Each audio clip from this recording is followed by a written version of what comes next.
Queridísimos en el Señor, hoy Domingo de Ramos, en que empezamos la Semana Santa, conmemoramos la entrada triunfal de Jesús en Jerusalén. Una entrada triunfal que no deja de ser típica y peculiar. Yo recuerdo que desde que yo era joven adolescente y comenzaba a leer el Evangelio, este episodio de la entrada de Jesús triunfante en Jerusalén me llamaba extraordinariamente la atención, porque era una entrada triunfal realmente atípica.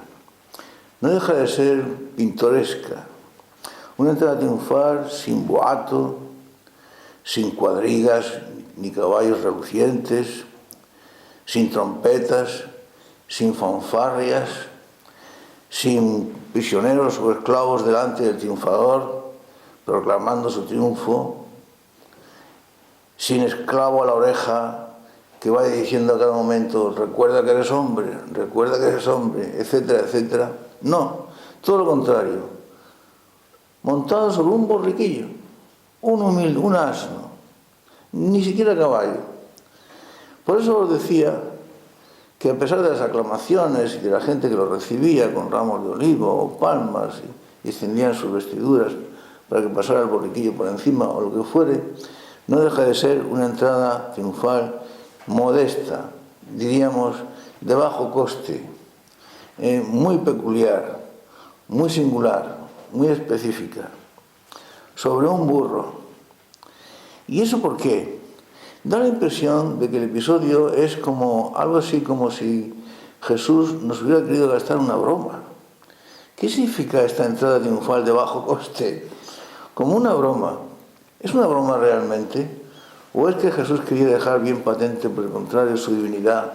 Pero entonces, ¿por qué no lo hace con fanfarrias, con trompetas, con música a un platillo, con cuadrigas de caballos, con trofeos, exhibiéndolos delante del desfile, con esclavos, con prisioneros de guerra? Como vemos siempre en las películas y sabemos por la historia que se hacían los desfiles triunfales de los generales romanos que vencían en las batallas y que luego llegaban a Roma a recibir el premio del pueblo romano y de manos del emperador, etcétera, etcétera. ¿Se trata de una broma de nuestro Señor Jesucristo? Yo pienso que el Señor accede a nuestra manera de ser, como en todas las cosas. Al fin y al cabo se hizo uno de nosotros. Y algo así como si pensara, bueno, pues si a vosotros parece que estos desfiles y estas manifestaciones de triunfo y estas ostensiones de mesianismo y de grandeza, si es que os gustan y os parecen necesarias, pues pasemos por ellas. Pero hagámoslo en plan modesto, porque al fin y al cabo no tiene demasiada importancia. Estas mismas multitudes que hoy te aclaman como triunfador y como victorioso y como Mesías y como profeta, son las mismas que dentro de pocos días te van a pedir tu muerte.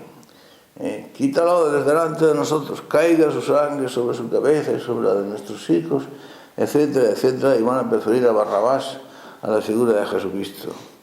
No tiene nada de particular que, acabado el desfile o la entrada que podríamos llamar triunfal, nuestro Señor Jesucristo, contemplando la ciudad y aquellas gentes que acababan de aclamarle, se echara a llorar y dijera, oh Jerusalén, Jerusalén, pobrecita, cuántas veces te he querido cobijar bajo mis alas, como la gallina sus polluelos, y tú no has querido. El Señor no creía, por lo tanto, en aquellos vítores, en aquellas exclamaciones, en aquellos gritos de triunfo, en aquella ostensión de alegría por parte del pueblo. Sabía que todo eso era muy relativo y tenía una importancia ínfima, y que aquellas, como os acabo de decir, aquellas multitudes que tanto la aclamaban, no pasarían muchos días, más bien muy pocos, antes de que pidieran su muerte. Sí, y es que las cosas son así, importantes pero relativas, como si no tuvieran importancia. Pero entonces vamos a llegar a la conclusión de que efectivamente las cosas no tienen importancia. ¿Es que las cosas no tienen valor, no tienen trascendencia? Pues claro que la tienen, y mucha, si pensamos que la eternidad, nuestra eternidad, depende de las acciones que hayamos llevado a cabo en este mundo, de las cosas que hayamos hecho, ¿no? En ese sentido, pues imaginaos si las cosas tienen importancia. Pero si las miramos bajo el prisma o desde el punto de vista de la única cosa que tiene importancia, de la única cosa realmente trascendente, que es el amor de Dios, entonces las cosas pues adquieren su puesto, su significado auténtico y se convierten en algo importante, como acabamos de decir, por supuesto, pero relativas. No olvidemos que a esas cosas le damos muy poca importancia, las sacamos de quicio, las ponemos fuera de su sitio. Pero si le damos también excesiva importancia, igualmente las ponemos también fuera de su sitio e igualmente las sacamos de quicio. Vamos pues a dejarlas como están. Por eso nuestro Señor hace su entrada triunfal, nos deja satisfechos, pero la hace en plan modesto. Sí, porque efectivamente Él es el Rey y Él es el Mesías y Él es el Dios hecho hombre. Como Pilatos le había preguntado, le pregunta en esos momentos de la pasión, luego tú eres Rey, y Jesús le dice, sí, yo soy Rey, tú lo has dicho, dice, tú lo has dicho, claro que mi reino no es de este mundo. Su reino no es de este mundo, y sí es de este mundo. Lo que pasa es que el concepto de reino de Jesucristo, la idea de reinado que Dios tiene, no coincide ni mucho menos con la idea de reino o de reinado o de poderío o de dominio o de poder o de fastuosidad que los hombres acostumbramos a tener. Los caminos de Dios son tan distintos a nuestros caminos y sus pensamientos están tan elevados sobre los nuestros que por eso sí, soy Rey, tú lo has dicho, Jesucristo es Rey, pero no a la manera como nosotros entendemos el reinado. Su reino no es de este mundo, no es de este mundo y lo es, pero es el Rey de nuestros corazones, de nuestra vida. Es un Rey que gobierna a base del amor, de hacerse con nosotros, de entregar su vida por nosotros, y no a base de poderío, de dominio, de ostensión, de dureza. Pues sí, de manera que, por eso, cuando nosotros ponemos demasiado el acento en las cosas de este mundo, cosas buenas, ocupaciones necesarias, el cumplimiento ordinario y diario de nuestros deberes y de nuestras labores, pero ponemos demasiado énfasis, insistimos demasiado en todas esas cosas, pues olvidándonos quizá, precisamente por la importancia que le damos, olvidándonos de lo principal, que es el darle nuestro corazón a Dios, y que lo único que importa es el amor verdadero a Dios, y enamorarse rendida y completamente de Jesucristo. Cuando olvidamos eso, cuando olvidamos lo esencial, pues estamos en una situación que no es precisamente la mejor ni la que Dios desearía para nosotros y la más correcta. A veces nos preocupamos excesivamente, con razón, por supuesto, de los acontecimientos que nos rodean y que tanto nos afectan, la situación política, la situación social, la situación económica, el ambiente que nos rodea, la crisis religiosa, los problemas que la vida normal y ordinaria nos va presentando cada día. Y esas cosas nos afectan y nos preocupan y nos absorben el pensamiento, nuestros pensamientos. A este respecto recuerdo lo que decía San Juan de la Cruz. Decía, cada pensamiento que el hombre dedica a cualquier cosa que no sea Dios es un pensamiento perdido. Porque el pensamiento del hombre es tan excelso que solamente Dios se lo merece. Cualquier cosa del mundo, cualquiera de las cosas creadas por Dios, tiene un valor inferior al más pequeño pensamiento humano de los hombres. Por lo tanto, solo Dios es merecedor de nuestros pensamientos, nuestras preocupaciones, nuestros anhelos, nuestras ilusiones. Cuando hablamos, por ejemplo, de vivir durante el día la presencia de Dios, cuando hablamos de llegar a la Santa Misa con nostalgia y con ansiedad, cuando hablamos del momento de recibir el cuerpo del Señor en el sacramento eucarístico y decimos de recibirlo con ansiedad, con ilusión, con gozo, con amor, como los enamorados cuando se encuentran, quizás después de tanto tiempo de no haber estado juntos, y se dan ese abrazo íntimo, estrecho, amoroso, rendido, algo así, Pues cuando no vivimos de esa forma, cuando Jesucristo no es el alma de nuestra existencia y la vida de nuestra vida, como decía San Pablo, Jesucristo que es vuestra vida, Cristo que es vuestra vida, y efectivamente es nuestra vida. Y estamos llamados a cambiar la nuestra por la suya, que come mi carne y bebe mi sangre, vivirá por mí y yo en él. Pues cuando no lo hacemos así, estamos sencillamente perdiendo el tiempo, o al menos no extrayendo de nuestra existencia todo el jugo, no poniendo en marcha todas las posibilidades que los pocos años o el poco tiempo que va a durar nuestra vida terrena, nuestro paso por la tierra, todas esas posibilidades que podíamos haber aprovechado tan maravillosamente. Por eso, cuando Jesús le decía en casa de Lázaro a Marta, cuando Marta se quejaba de que su hermana se había echado a los pies de Jesús a escuchar sus palabras, mientras ella estaba ocupada en la preparación de la comida, las tareas de la cocina, etc., y ella se queja ante el Maestro, ante Jesús, y el Señor le dice: Marta, Marta, estás demasiado atareada, cuando en realidad una sola cosa es necesaria. O esas palabras, ¿cómo nos afectan a nosotros? ¿O cómo nos habrían de afectar a nosotros? Estamos demasiado atareados, demasiado preocupados por tantas cosas, no digo malas, buenas, cosas que nos afectan, cosas que dependen de nosotros, a las que hemos de dedicar nuestra atención, pero quizá excesiva, quizá demasiada, cuando en realidad son palabras de Jesús. Solamente una cosa es necesaria, y esa cosa que es la única necesaria, que es el estar junto a Él, el oír sus palabras, el recibir sus caricias, el tributarle las nuestras, el llevar a cabo la intimidad con Él, la caída de baba, el amor hacia Él, la alegría y el gozo de su presencia, de su intimidad. Si eso no lo vivimos, pues no estamos aprovechando nuestro tiempo. Es la única cosa necesaria. Fijaos que el sermón de la última cena, tantas y tan profundas y tan maravillosas palabras como el Señor dirige a sus discípulos para despedirse de ellos en aquella noche memorable, víspera de su pasión, todos sus discursos vienen a resumir en esto. Él lo dice: mirad, este es mi mandamiento único, este es mi mandamiento nuevo, que os améis los unos a los otros como yo os he amado. Fijaos la meta que nos propone. No que nos amemos de cualquier manera, ni que nos amemos mucho. Aun eso sería insuficiente. Nos hemos de amar como Él nos había amado, como Él nos ha amado. Amaos como yo os he amado. Menuda meta, elevadísima meta, nos propone el Señor.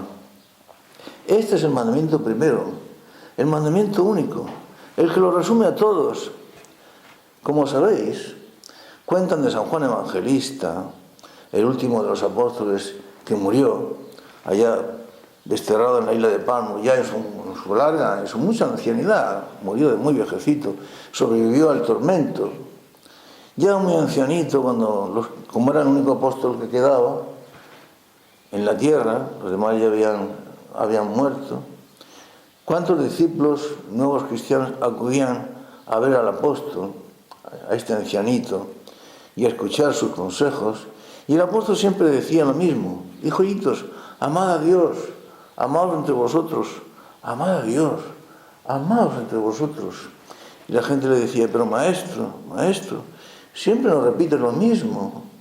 Y él decía: hijos, si ahí está todo, ahí está resumido todo, contenido todo.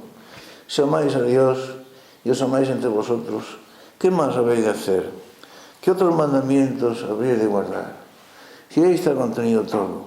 Amaos los unos a los otros como yo os he amado. Cuando yo era jovencito y leí por primera vez la famosa novela de Bernanos, El diario de un cura de aldea o Diario de un cura rural, me gustó muchísimo la obra. Es una obra realmente importante, trascendente, de lo mejor que se escribió en el siglo XX. Y sobre todo el final de la obra, la historia de aquel sacerdote aquejado de un cáncer terminal de estómago, que apenas si puede comer, durante el día unas migajas de pan remojadas en vino.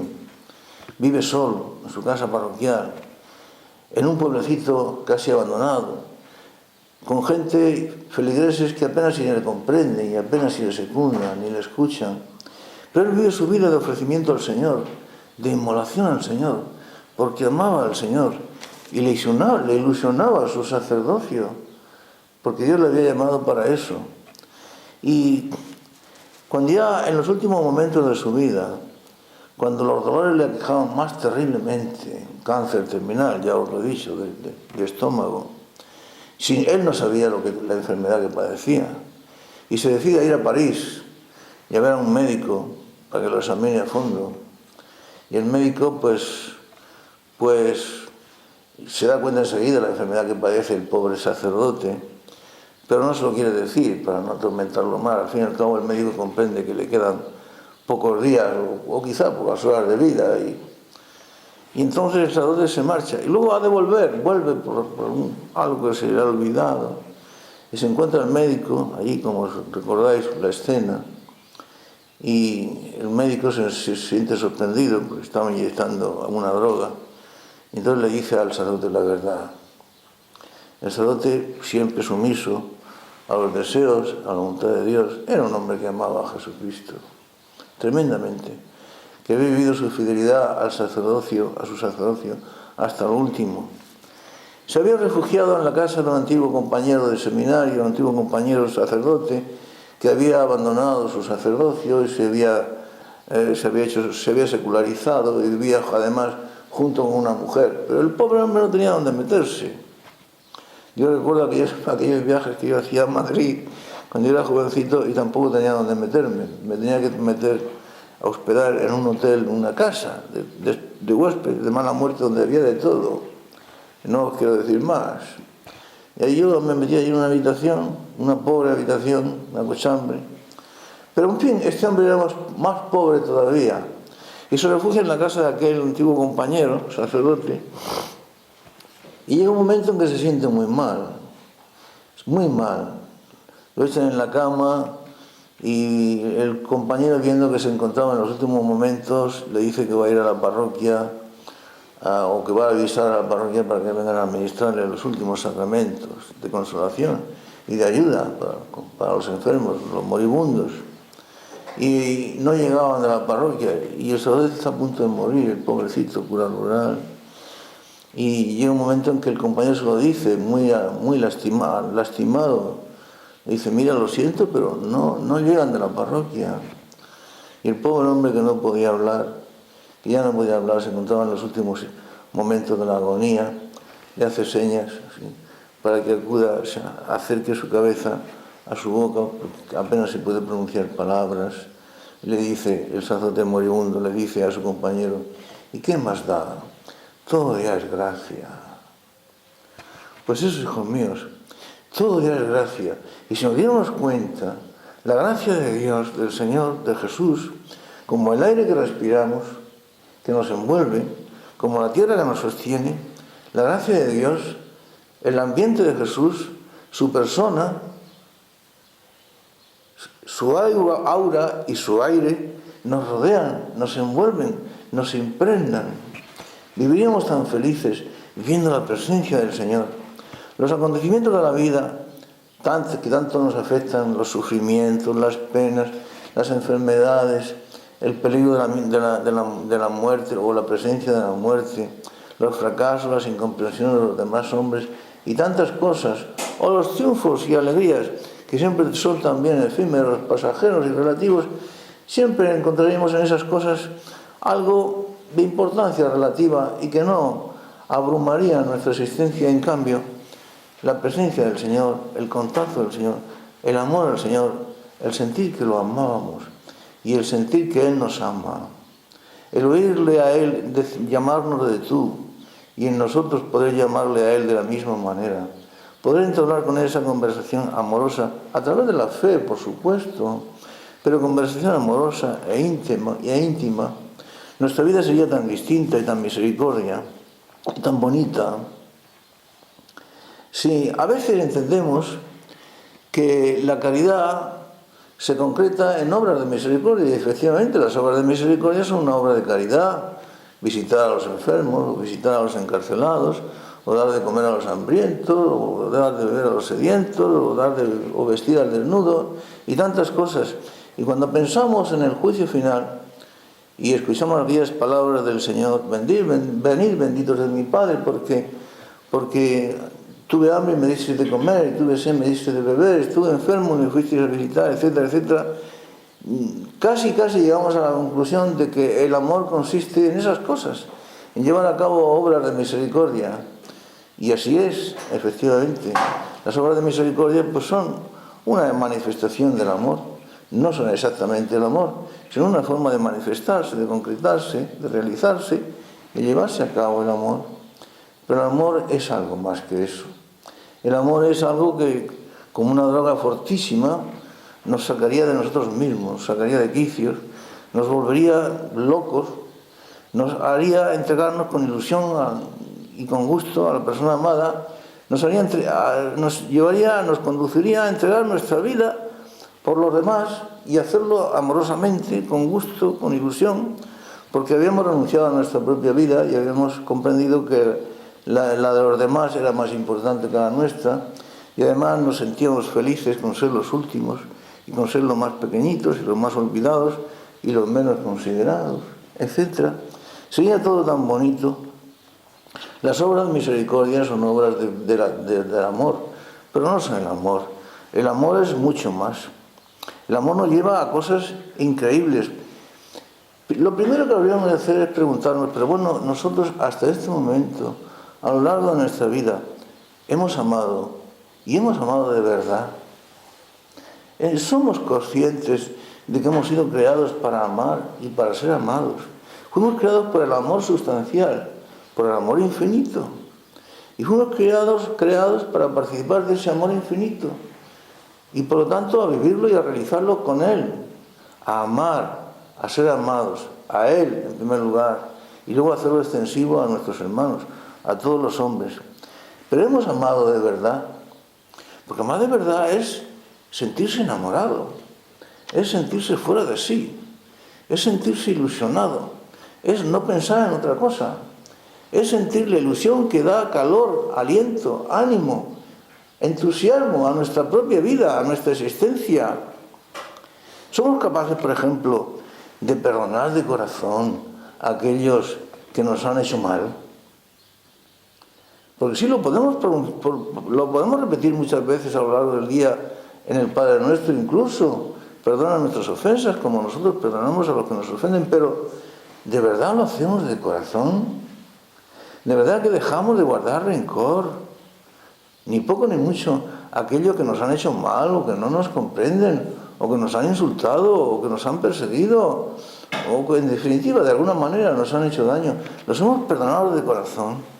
Hemos entendido de verdad y hemos tratado de hacerlas realidad en nuestra vida. Aquellas palabras de Jesús en la cruz: Padre, perdónalos, Padre, no saben lo que se están haciendo, perdónalos. Y esto no es una frase literaria, ni oratoria, esto es verdad.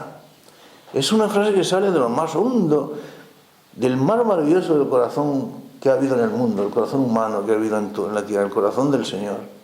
Padre, perdónalos, porque no saben lo que se hacen. ¿Somos nosotros capaces de eso? ¿Somos capaces de amar de esa manera? ¿Somos capaces de sentirnos a gusto y contentos cuando nos vemos los últimos con respecto a los demás? Cuando nos sentimos más pequeñitos que los demás? Cuando vemos que los demás son mejores que nosotros? Cuando vemos que los demás triunfan, ¿nos alegramos de eso? Nos sentimos felices cuando estamos dispuestos a dar nuestra vida y lo que tenemos y lo que somos en beneficio de los demás y para los demás. Nos sentimos ilusionados cuando pensamos que podría ser realidad aquello de que nuestra vida está perdida con Cristo en Dios, como decía San Pablo, porque vuestra vida está perdida con Cristo en Dios. Habéis muerto con Cristo. Vuestra vida está perdida con Cristo en Dios. Eso sí es verdad en nuestra existencia. Hemos quedado en la cuenta aquello que decía San Juan de la Cruz: Yo recuerdo cuando era jovencito, cuánto me impresionó la primera vez que leí esta frase de San Juan de la Cruz. A la caída de la tarde de nuestra vida, cuando llegue el final de nuestra existencia, cuando lo hayamos consumado nuestro paso por esta tierra y Dios nos tenga que juzgar, a la caída de la tarde de nuestra vida, seremos juzgados del amor. Es la única cosa que Dios nos va a pedir cuentas y que Dios nos va a juzgar. ¿Hemos amado o no hemos amado? Oh, la entrada triunfal de Jesús en Jerusalén. Triunfal, entrada triunfal, desfile maravilloso, entre vítores, aclamaciones y palmas y olivos, pero un desfile de poca monta, un desfile modesto, humilde. Al fin y al cabo, los desfiles triunfales, como tantas cosas que se organizan los hombres, son tan relativos. Como os he dicho al principio, esa gente que hoy te aclama y te vitorea es la misma que va a pedir pasado mañana que acaben con tu vida. Todo es tan relativo y tiene tan poca importancia, y menos cuando comparamos con la única cosa que tiene importancia. Marta, Marta, que estás demasiado atareada. María ha escogido la mejor parte, que nadie se la podrá arrebatar. A la caída de la tarde de nuestra vida, seremos juzgados del amor. Es lo único importante. Y ante eso, no importan nuestras faltas, nuestras caídas, nuestras deficiencias, nuestra metida de pata en nuestros pecados. Si amamos, si hemos amado mucho, el amor lo borra todo. Destruye todo lo malo y edifica todo lo bueno. ¿Os acordáis de aquella mujer pecadora, una mujer profesional, que entró, habiéndose enterado que Jesús había sido invitado en casa de un tal Simón a comer, y entró durante el banquete y se echó a los pies de Jesús con un frasco de alabastro, lo derramó a los pies del Señor, al mismo tiempo que lloraba intensamente? Lloraba y con sus lágrimas y el bálsamo enjugaba a los pies del Señor. Y tal cosa suscitó la murmuración o los pensamientos de aquellos hombres con respecto a Jesucristo. Si este hombre fuera realmente profeta o el Mesías, como dicen, sabría quién es la mujer que lo está tocando, sabría que es una profesional, una mujer de la vida, una mujer mala. Y Jesús: Simón, Simón, que te has limitado a cumplir conmigo lo estricto, lo mínimo, que es lo mismo que decir menos de lo mínimo y menos de lo estricto. Porque el que se dedica solamente a cumplir el cumplimiento, ya sabéis, cumplo y miento. Todo lo que sea meramente cumplir es mentir. De ahí viene la palabra cumplimiento. Dad y se os dará, decía Jesucristo, una medida rebosante, apretada, remecida, generosa, abundante. Porque el que da mucho se recibirá mucho, el que tiene mucho recibirá más. Pues Simón, Simón, te has limitado a cumplir conmigo lo mínimo. En cambio esta mujer, fíjate, desde que he entrado no ha cesado de llorar sobre mis pies y derramar el ungüento sobre mis pies. Pues sepas que a esta mujer se le perdona mucho porque ha amado mucho. No importarían los muchísimos pecados de aquella mujer. Era una mujer de la vida, una mujer profesional, pero ¿qué importa? Había amado mucho y por lo tanto se le perdonaba mucho, se le perdonaba todo. Padre, perdónalos porque no saben lo que se hace. Por eso, repito, hijos míos, queridos, las cosas tienen importancia. Lo hemos dicho al principio.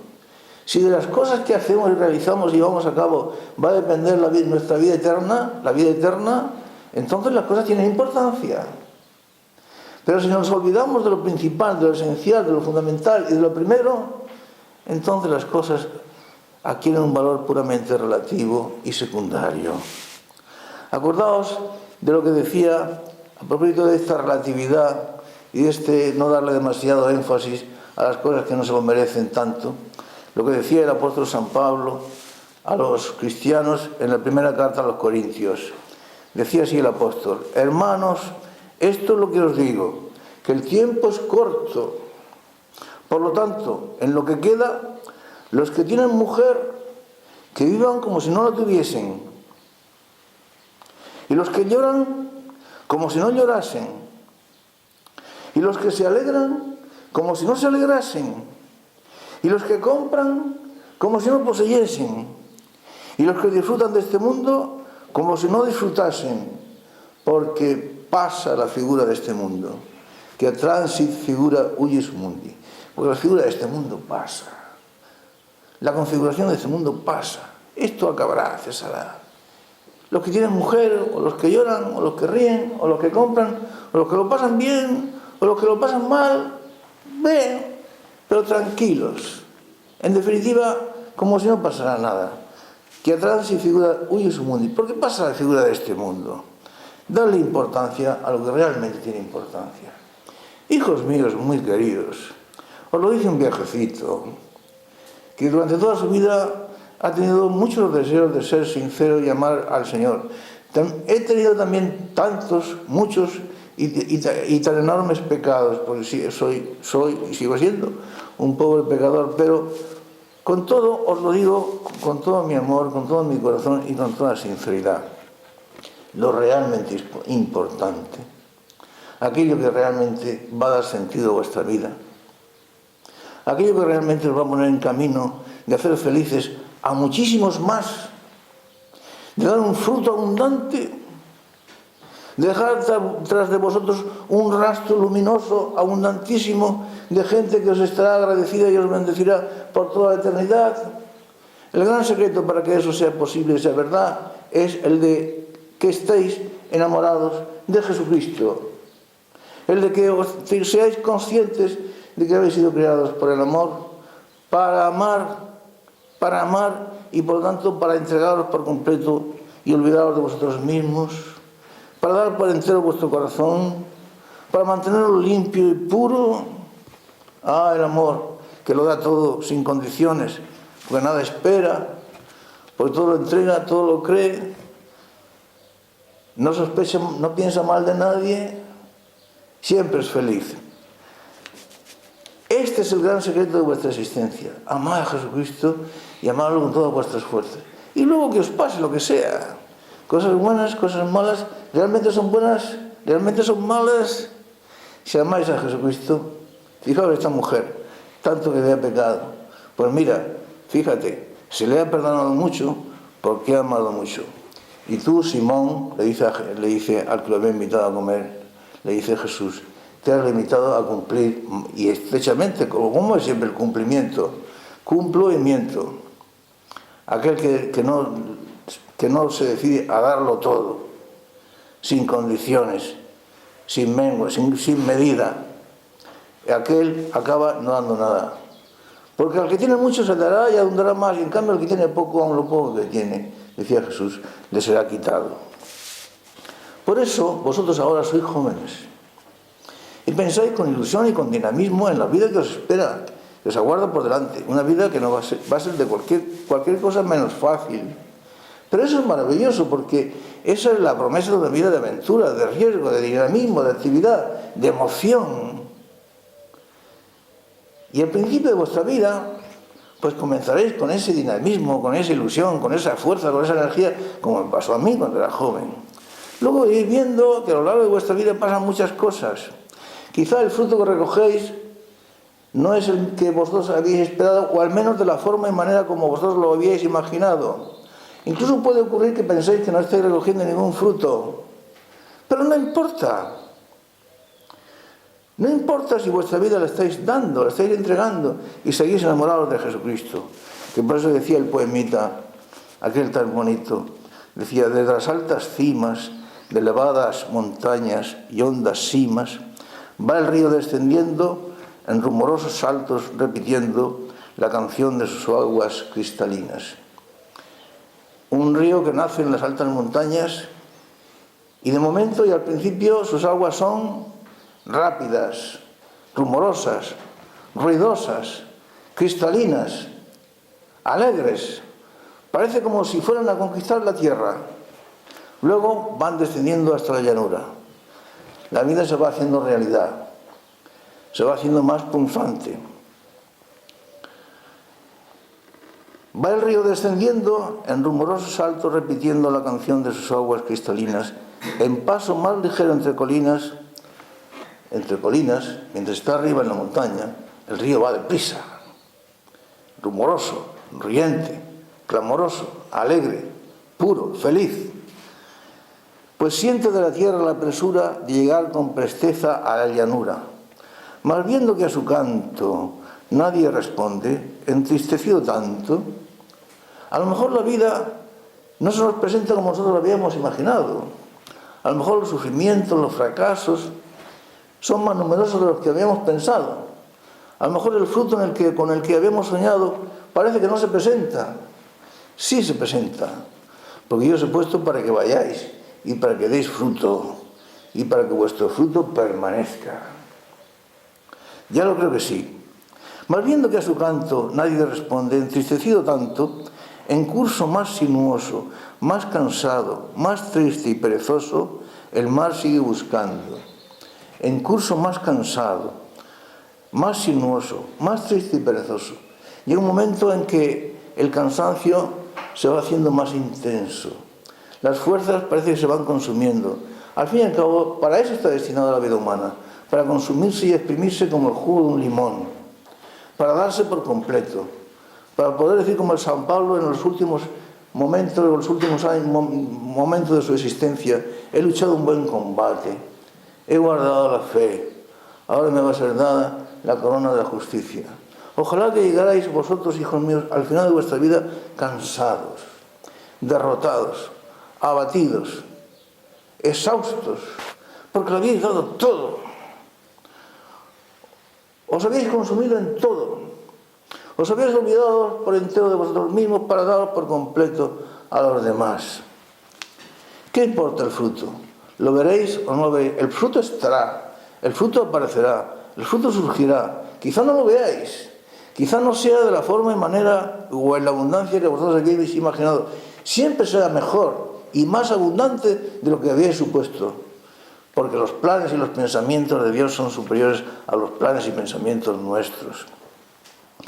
Pero que lleguéis al final de vuestra vida cansados y derrotados, exhaustos, habiéndolo dado todo, viendo que a su canto nadie responde, entristecido tanto, en curso más sinuoso, más cansado, más triste y perezoso, el mar sigue buscando, siempre buscando el mar. Y ese mar que nos espera, el mar de la eternidad, el mar del corazón de Dios, el mar del amor infinito, el mar, y mientras va bajando, para que el trigo en primavera espigue, sus aguas va dejando. Si el grano de trigo no cae en la tierra y muere, no da fruto. Mientras va bajando, mientras vuestra vida se va desgastando, mientras parece que no estáis haciendo nada, mientras parezca que los acontecimientos os absorben por completo y os agobian y os aplastan, sin embargo, vuestra vida va dejando pozo y va dejando fruto. Para que el trigo en primavera espigue, sus aguas va dejando. Y mientras tanto, y el río sigue y sigue, a ver si unirse con el mar consigue. Así es. Esa es vuestra vida. Este pequeño poemita esboza lo que ha de ser vuestra vida. Tan bonito. Desde las altas cimas de elevadas montañas y hondas cimas va el río descendiendo en rumorosos saltos, repitiendo la canción de sus aguas cristalinas. En paso más ligero entre colinas, pues siente de la tierra la presura de llegar con presteza a la llanura. Mas viendo que a su canto nadie responde, entristecido tanto, en curso más sinuoso, más cansado, más triste y perezoso, el mar sigue buscando. Y mientras va bajando, para que el trigo en primavera espigue, sus aguas va dejando. Y el río sigue y sigue, a ver si unirse con el mar consigue. Hijos, el mundo sea como sea, la Iglesia se enfrentará, como lo está haciendo en este momento, ante una crisis pavorosa. Los acontecimientos parecerán aplastarnos. El mundo y las gentes parecerán no comprendernos. Nuestra labor como testigo y apóstol de Jesucristo parecerá en momentos imposible, pavorosa, terrible o extremadamente difícil, pero no importa nada de eso, porque el amor lo puede todo. El amor lo consigue todo, quebranta las piedras, las montañas, todo. Es vuestra vida, es vuestro amor al Señor, es vuestra fidelidad al Señor, es esa fe inquebrantable de la que hablaba el apóstol cuando decía que había de ser y constituir vuestra victoria frente al mundo. Es la única oportunidad que vais a tener de darle sentido, color y relieve a vuestra vida, porque no vais a tener otra. Esta es la chance que se os da para que viváis vuestro enamoramiento con respecto a Jesucristo, a la persona de Jesucristo. Y a través y por ese enamoramiento, ser sus testigos en medio de un mundo que lo ha abandonado, que ha renegado de él. En medio, ser luz y antorchas en un mundo oscuro, tenebroso, que ha preferido la oscuridad. Ser la verdad esplendorosa ante un mundo que ha preferido la mentira y ha optado por la mentira. Ser la justicia, la serenidad, la sinceridad, la belleza, la grandeza ante un mundo perverso que ha optado por el mal, por la fealdad, por la injusticia, por la mentira, por la perversidad. Esos habéis de ser en medio del mundo auténticos testigos de Jesucristo, fuegos enamorados y ardientes, porque vuestro Dios, nuestro Dios es un fuego consumidor, es un fuego inagotable. Esos son los apóstoles, los cristianos que el mundo de hoy necesita. Es lo que habéis de ser vosotros. Entrar a triunfar en Jerusalén. Pues si eso os gusta, hagámosla. Si queréis que dé testimonio de que soy el Rey y de mi divinidad, vamos a dar ese testimonio, pero cuidado, porque vamos a darlo de una manera muy especial, porque todo eso es relativo. Eso no tiene demasiada importancia. No pongáis el énfasis, lo esencial y lo importante en aquello que no es más que accidental y transitorio. Poner lo importante y lo esencial en lo único que importa. Y lo único que importa es el amor a Jesucristo.